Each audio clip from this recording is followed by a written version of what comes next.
مولوي محمد یعقوب مجاهد د داعش ډلې پر ضد د جګړې میدان ته راغی.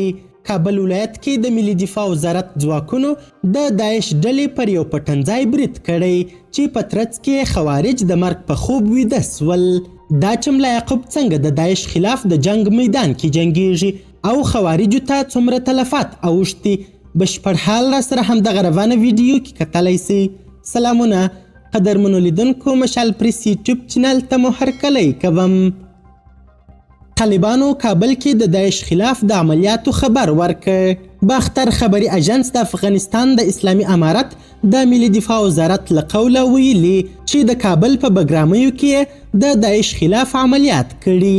باختر خبري اژانس ویلي چې دغه عملیات په میرویس ښارګوټي کې د داعش ډلې پر یو پټنځای سوي دي.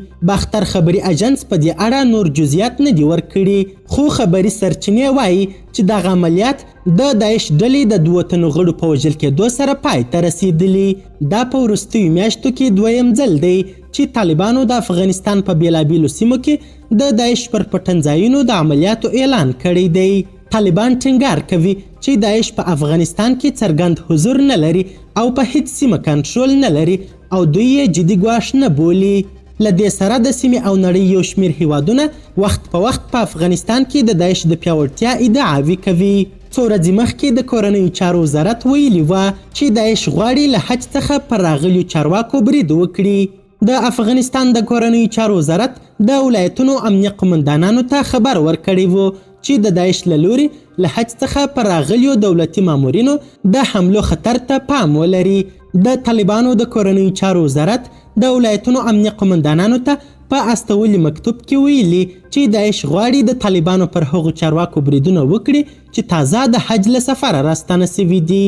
د سږ کال د حج مراسمو ته د دفاع وزیر مولوي محمد یعقوب مجاهد په ګډون ګڼ شمېر طالب مشران تللي وو.